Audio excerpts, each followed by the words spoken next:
টানা বৃষ্টি আর উজানের ঢলে আত্রাই নদীর পানি বেড়ে যাওয়ায় বিপাকে পড়েছেন নাটোরের চলনবিল অঞ্চলের কৃষকরা।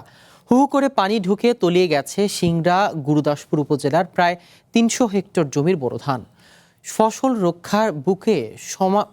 রক্ষায় বুক সমান পানিতে নেমেই ধান কাটছেন কৃষকরা। বাংলাদেশে এলো এই প্রথম টাচলেস আরএকে সেন্সেশন ওয়াটার ক্লজেট।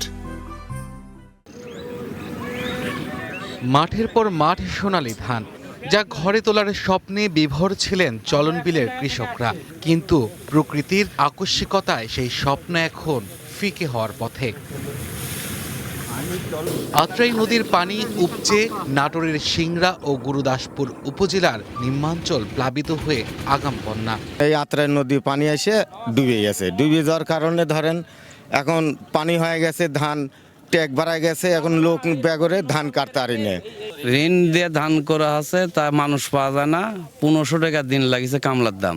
শ্রমিক সংকট আর অতিরিক্ত মজুরির কারণে দিশেহারা আব্দুল হান্নানের মতো শত শত কৃষক বাধ্য হয়ে পরিবার পরিজন নিয়ে বুক সমান পানিতে নেমে ধান কাটছেন তারা। এমনকি ধান পরিবহনের জন্য নৌকার অভাবে পলিথিন দিয়ে অস্থায়ী ভেলা বানিয়ে ফসল রক্ষায় লড়ছেন তারা। মোটামুটি 100%-এর মধ্যে 50%ই লোকজন ধান পানির মধ্যে ডুবে গেছে। লোকজন শ্রমিক পাচ্ছে না, পাচ্ছে না তো যার যার মনে চাইতেই একা একা। তারপরে ধান কোন জায়গা মতন পরিস্থিতি নেই। কৃষি অফিস বলছে এলাকায় ধান কাটার লক্ষ্যমাত্রা 36,000 হেক্টর ছাড়িয়ে গেলেও এখন পর্যন্ত অর্ধেকেরও কম ধান কাটা সম্ভব হয়েছে। ধান শুকানোর জায়গা সহ গবাদি পশুর খাদ্যের স্তূপও তলিয়ে গেছে পানিতে। চলনবিলের সিংড়া উপজেলায় এবছর 36,610 হেক্টর জমিতে চাষ হয়েছে। তো বর্তমানে ধান কাটার মৌসুম চলছিল, কিন্তু হুট করে গত বৃহস্পতিবার থেকে অতিবৃষ্টি এবং উজান থেকে নেমে আসা যে পানির ঢলের কারণে আমাদের সিংড়া উপজেলার ডাহিয়া ইউনিয়নের কিছু গ্রাম আছে, যেমন বেড়াবাড়ি, সরিষাবাড়ি, পারেল, এই গ্রামগুলো অন্তত নিচু হয়, বিশেষ করে থালার মতো অংশ নিচু হয়। এই বৃষ্টি পানিটা এখানে পড়ে আটকে যায়। উপজেলার প্রশাসন থেকে ক্ষতিগ্রস্তদের তালিকা তৈরির কাজ চলছে। দ্রুতই সরকারি সহায়তার আশ্বাস দেন স্থানীয় নির্বাহী কর্মকর্তা। আমাদের যে সকল কৃষক সমাজ যে এই বৃষ্টির কারণে এবং পানি জমাট বাঁধার কারণে ক্ষতিগ্রস্ত হয়েছে, তাদেরকে আমরা সরকারি আর্থিক প্রণোদনার আওতায় আনবো। আমাদের কৃষি অফিসার অলরেডি তালিকা করতেছেন। চলনবিলে আগাম বন্যায় তলিয়ে গেছে 300 হেক্টর জমির ধান। One national desk.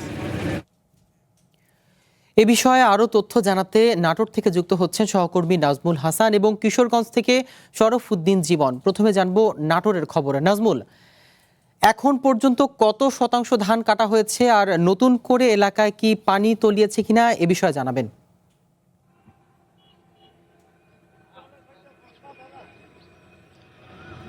ধন্যবাদ।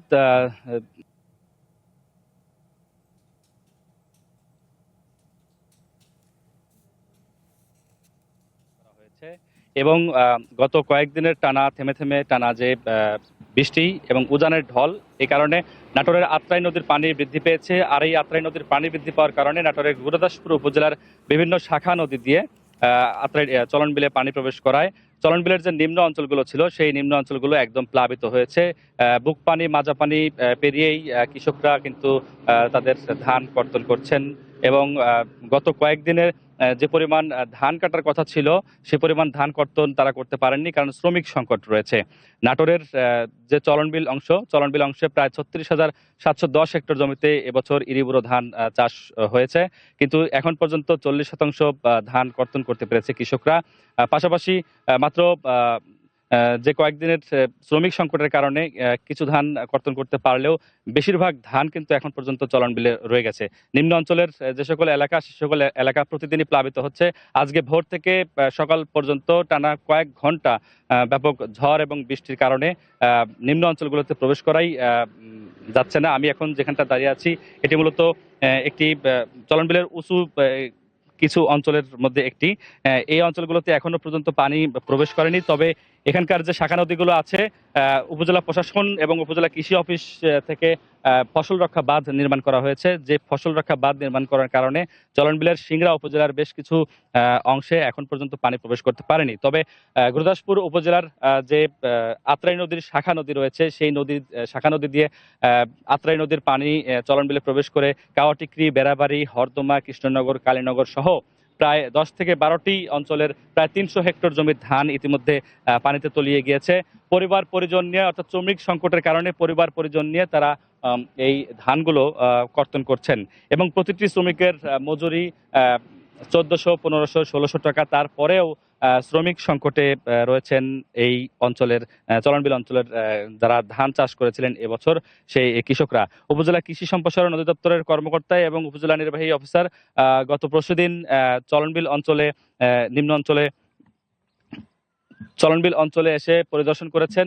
ক্ষতিগ্রস্ত যে কৃষকগুলো ছিল সে সকল কৃষককে প্রণোদনা এবং আর্থিক সহযোগিতা কিভাবে প্রদান করা যায় সে বিষয়ে তারা তালিকা প্রস্তুত করছে। সিয়াম, এই ছিল আমার কাছে নাটোরের চলনবিল থেকে সর্বশেষ। নাজমুল, আমাদের সাথে থাকুন। এবারে জানবো কিশোরগঞ্জের খবর। সরফ, হাওরে কত ভাগ ধান কৃষক রক্ষা করতে পারলেন, আর ক্ষতিগ্রস্ত কৃষক কি ধরনের সহায়তা পাচ্ছেন জানাবেন।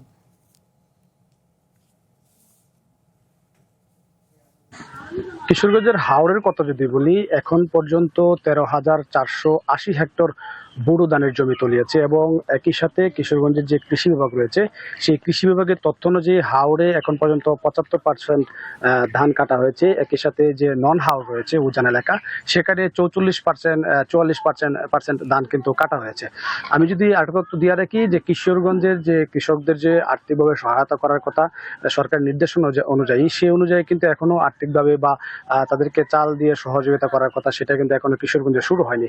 একই সাথে কিশোরগঞ্জে যে ধান চাল সংগ্রহের যে একটা লক্ষ্যমাত্রা ছিল 18,330 মেট্রিক টন, সেই লক্ষ্যমাত্রা অনুযায়ী যে সর্বশেষ যে তথ্য রয়েছে, কিশোরগঞ্জে এখন পর্যন্ত কিশোরগঞ্জে 180 মেট্রিক টন আপনার চাল এবং একই সাথে 54 মেট্রিক টন ধান কিন্তু সংগ্রহ করা হয়েছে। কিশোরগঞ্জের হাওরের কৃষকদের কথা যদি বলি, হাওরে কিন্তু ইতিমধ্যে নদ নদীর পানি কমতে শুরু করেছে এবং গত দুদিন যাবৎ বৃষ্টিপাত না থাকায়, রোদ থাকায় কৃষকরা স্বস্তি বোধ করছেন। কৃষকরা এখন ধান মাড়াই নিয়ে ব্যস্ত এবং রোদে ধান শুকাতে ব্যস্ত। তাদের একটা কথা, যেটা যে কৃষি অফিসের পক্ষ থেকে বা খাদ্য অধিদপ্তরের পক্ষ থেকে তাদেরকে যে আর্থিক সহায়তা দেওয়ার কথা বলা হয়েছে, সেটা যেন খুব দ্রুত দেওয়া হয়। কারণ কৃষকদের কাঁধে কিন্তু আমি এর আগেও বলেছি যে তাদের কাঁধে মহাজনের ঋণ সহ ব্যাংকের ঋণ রয়েছে, সেই ঋণগুলো কিন্তু তাদের পরিশোধ করতে হবে। একই সাথে সরকারের যে 1400 টাকা মনে, যে 1440 টাকা মনে ধান কেনার কথা, সেটা এখনো যেহেতু চলমান রয়েছে, তো কিশোরগঞ্জের কৃষকদের দিকে তাকিয়ে হয়তো খুবই দ্রুত তাদের সহায়তা করা হবে, এমনটা জানিয়েছে কৃষি বিভাগ। তো এই ছিল আমার কাছে কিশোরগঞ্জ থেকে সর্বশেষ তথ্য। ধন্যবাদ নাজমুল এবং সরফ আপনাদের। কিশোরগঞ্জ ও নাটোর থেকে হাওরের ধান কাটা নিয়ে সর্বশেষ পরিস্থিতি জানাচ্ছিলেন আমাদের সহকর্মী।